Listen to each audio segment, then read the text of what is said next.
Welcome back to Port Elizabeth, the beautiful city. This is part 49. We're at near the top of Brickmakerskloof and looking down from this, I would say, the end of Rink Street or the beginning of Park Drive. Anybody who's watched cricket on television broadcast from St. George's Park would probably have noticed they focus on these palm trees, incredibly tall, growing in a sort of little open section here, just before they put up the scoreboard. So you'll have this camera home in on that. Usually there's a bit of sea in the background because they're quite high up. But just to the Brickmakerskloof is has interesting origins. So I'm just going to scroll back a bit here. According to Margaret Harradine's book, Port Elizabeth, The Social Chronicle, to the end of 1945, the road probably owes its name to John Matthews, who in 1822 opened a brick field at the top of the kloof, which is the valley, to manufacture building bricks. From 1826, he also made the red roof tiles, which can be seen on many older houses in PE. We'll go down to the valley itself, the Baakens Valley, which has in its time hosted a wool washery, laundry, sweet factory, candle factory, and in 1934 the tramways company. Now we've seen the tramways building right near the mouth, near the harbour, but they opened a big garage near the bottom of the road, sort of depot almost, and I lived not far from it, and every morning you'd hear these buses kicking into life at about 6 o'clock and spewing their pollution into the air, particularly if there was no wind. So anyway, I had parked this day here in Park Drive, looking right into the sun. As I walked down here to the top of Brickmakers with those palms there. So walking past the King George VI Gallery, art gallery, and it says here, named after Queen Elizabeth's father, opened in 1945 by Councillor MacArthur, the mayor. So the MacArthur Baths down on the beachfront are named after this guy. So that's the top of Kyler Street, and then we're getting towards Brickmakers. Unfortunately, the sun was quite low in the sky. Let's just scroll back up. Did I give a date here for this walk? March 2015. Past this cenotaph, which is next to the art gallery, 1929.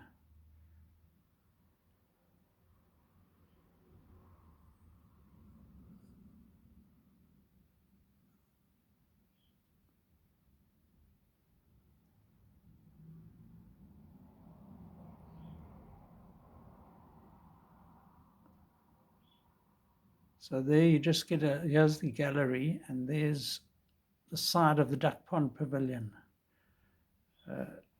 An impressive pavilion looked at from the other side of the field, obviously. It takes up about a third of the boundary. And here's quite an impressive Art Deco style block of flats called Capri.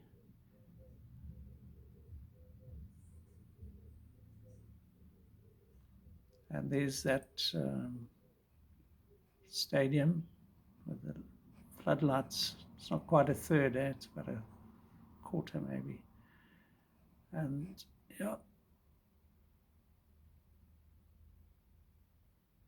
there's the curve of the stadium.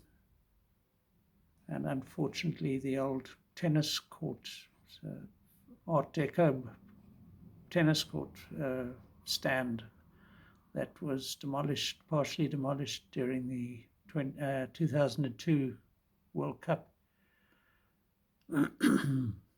So we're about to head down, I think, finally. And there are those two palms in the sun, looking a bit back up and across to that rather nice building, block of flats there.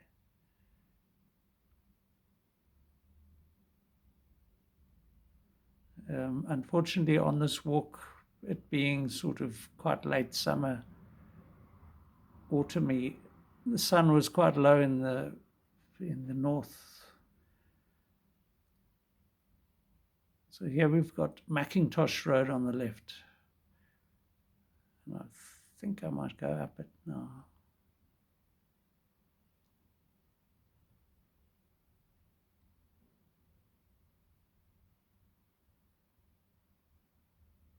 Phew.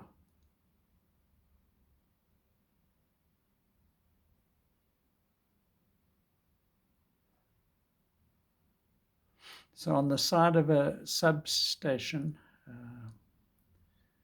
we have an old Port Elizabeth coat of arms, which on an electrical substation.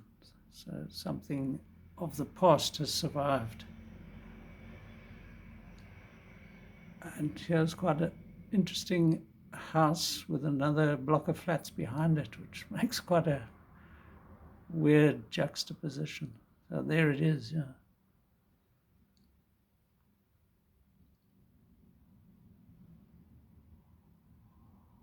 And across the road, interesting buildings on the ridge.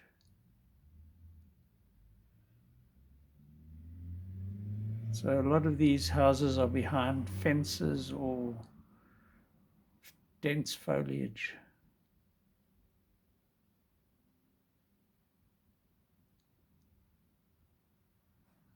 I pointed that new house out previously.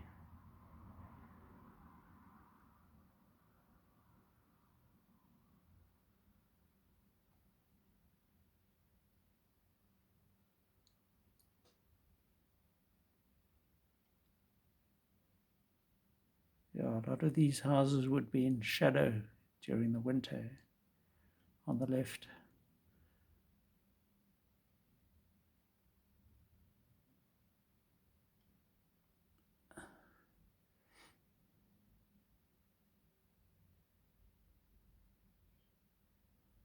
So quite a steep descent there.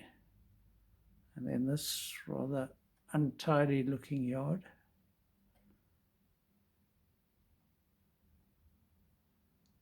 That's Jutland Crescent above, and this was a gutted mansion. So no roof, burnt out. And now towards the bottom of the Brickmakers. And these plumbago,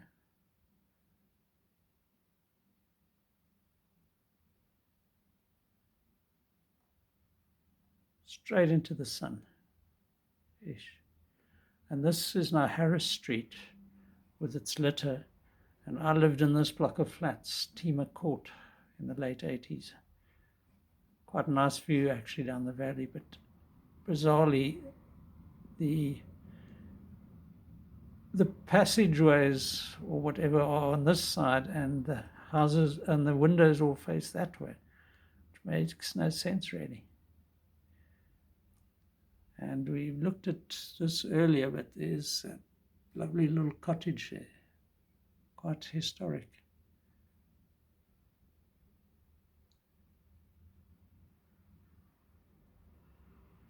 I think I was heading up again at this point.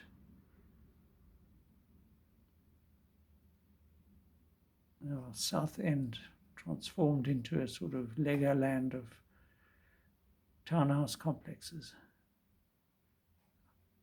I can't remember the name of this road up here, but nice views again.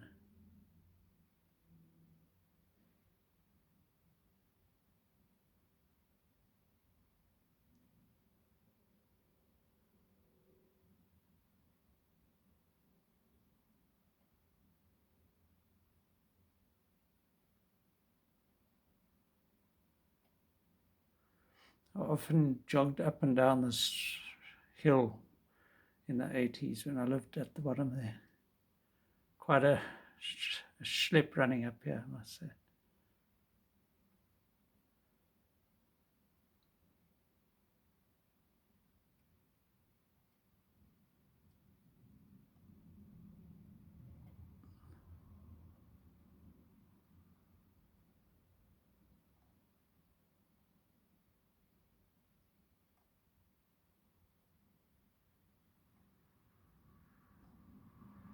Substation.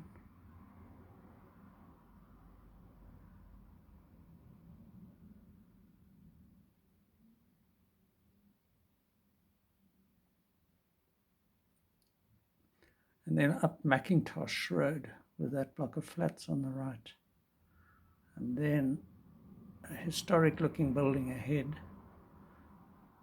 St. George's Pre-Primary on the left. And this is part of the St. George's Prep.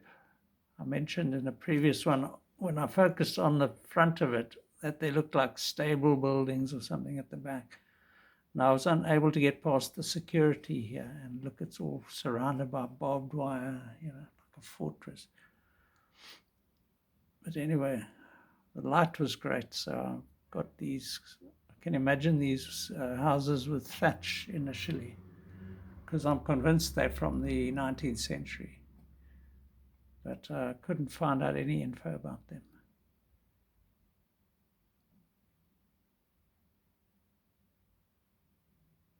What a wonderful row of buildings, just sort of, most people don't know about these.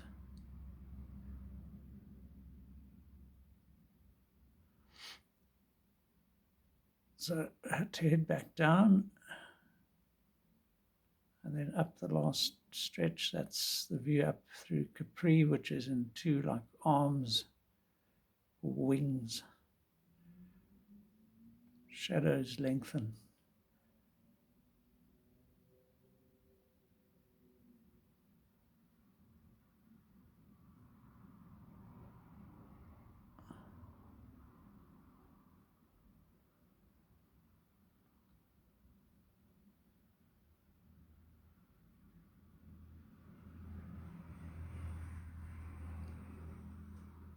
Okay, so then I went down to the bottom of Brickmakerskloof and parked in Bridge Street.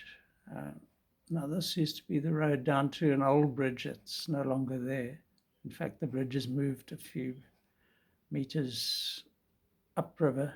After being washed away, there was another bridge down here crossing from Brickmakers into, actually it's called Brickmakerskloof Road.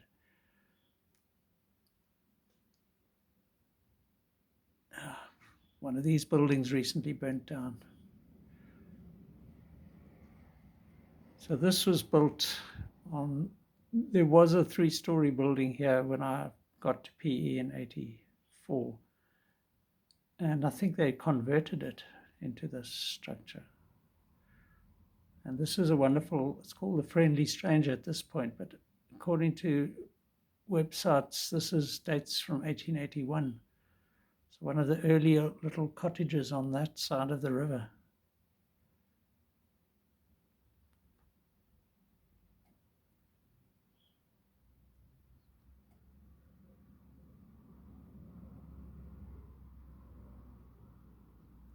So here you get a sense of the kloof. That's Brickmakerskloof is down there in the middle there. And another Art Deco substation. So this would have been South End here. There are photographs of this from the 1950s, 40s, before everything was demolished in 1970 around.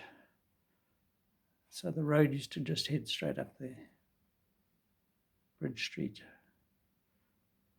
And this is also a remnant, I think, of these pretty rundown looking buildings that were built in about the 1920s.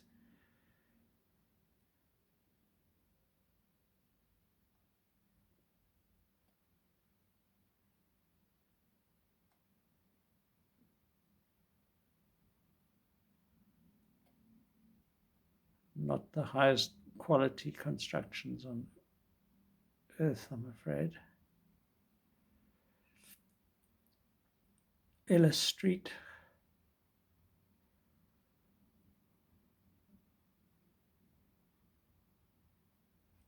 Brickmakerskloof down there somewhere. So the road used to come through here and join up there over a bridge here, which washed away. Yeah. It's Upper Valley Road and Ellis Street. And we're heading along Upper Valley.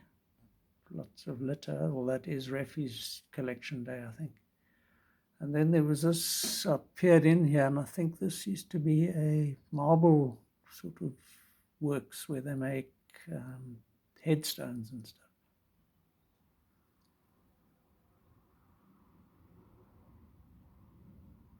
I hadn't noticed this is probably a 4G mast. Eh? These things aren't that good for one, I don't think.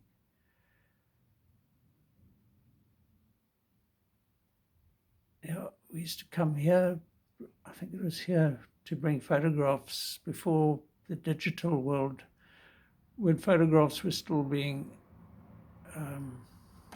developed. There was a photographic place here that the newspaper photographers took their color film to be developed. Okay, and so this is a remnant of Old South End. I walk around here, it's quite poignant.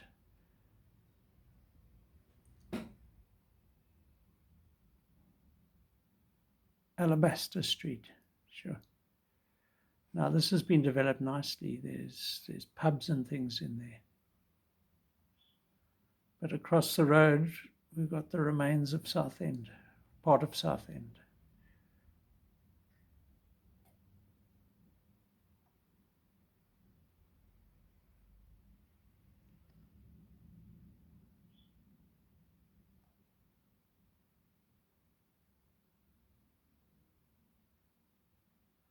You can see even steps, houses knocked down here.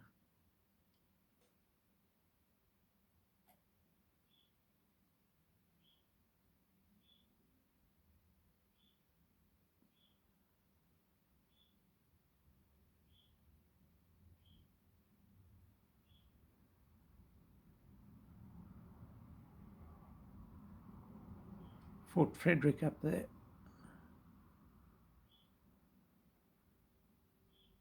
So look how much open space there is here. There's Fort Fred.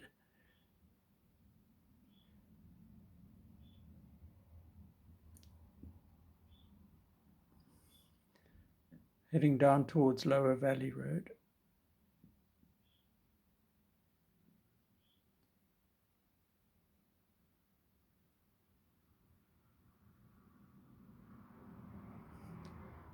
That is Fort Frederick. Imagine it was built before there was anything else anywhere around here, no roads, nothing.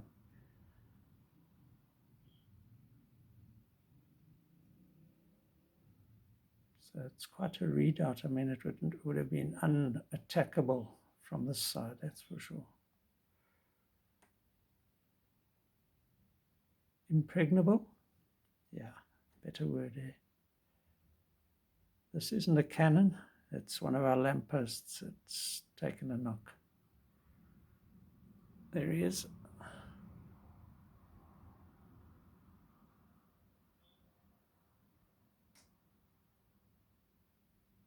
So that's a fairly rare view of Fort Frederick.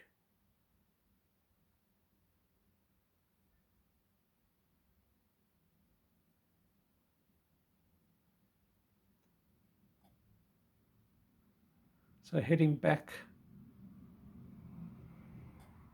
up Lower Valley Road, another substation.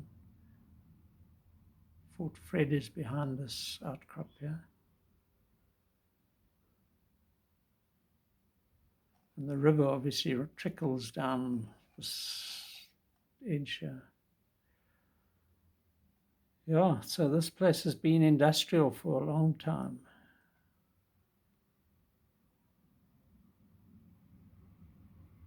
think it was on the verge of being converted. And these are survivors probably of the late 19th century, and in some of them now coffee shops, bars, etc. have been established. I'm not sure if it was at this point yet.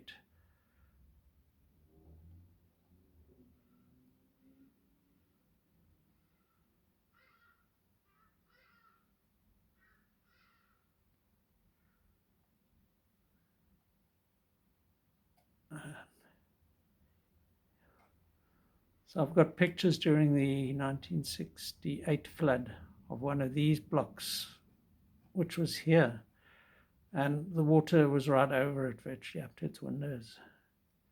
I think it had to be demolished.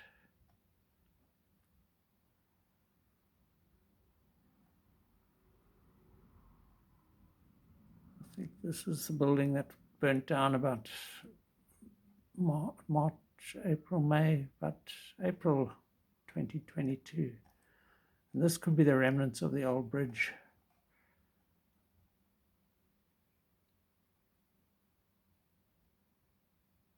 That's the new bridge. And the Bridge Street Brewery is in there, quite a nice pub.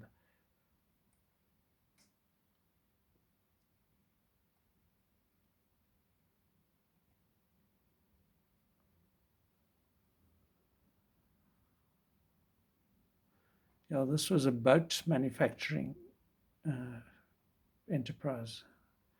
Photographs I've seen of these expensive yachts that were just destroyed. So the Bridge Street Brewery and Boomtown is an advertising agency. They were the first people in there, in that building.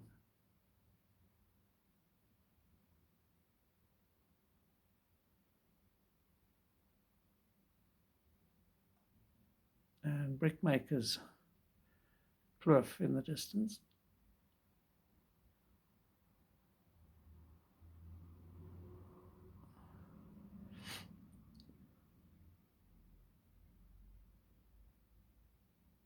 This is from the bridge with the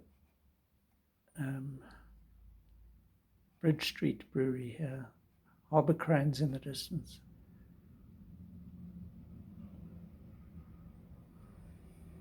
I'm not going to take us up Brickmakers again, but now we look back towards that Hindu temple which I visited on a previous, and now a huge edifice has gone up here. You can see how nicely isolated this was, sort of close to nature. There. Now to put a big 6-story or something building right here, to me is just, it shouldn't have been approved.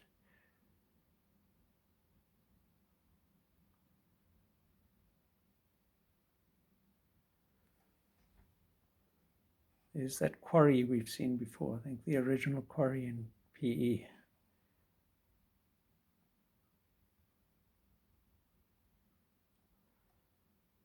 And this is Upper Valley Road, heading to Warmer. So this is where that new building is, right next to the Hindu temple.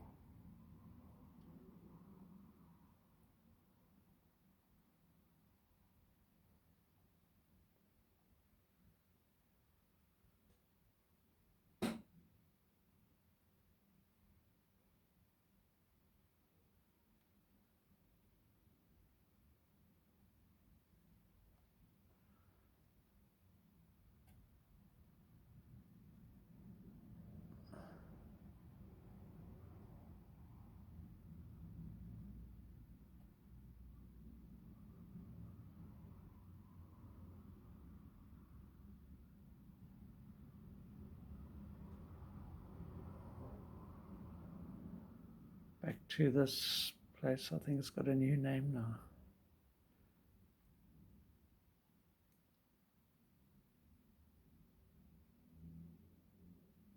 Oh, we're now in Jutland Crescent. I think I'm going to have to call it for now. Cheers.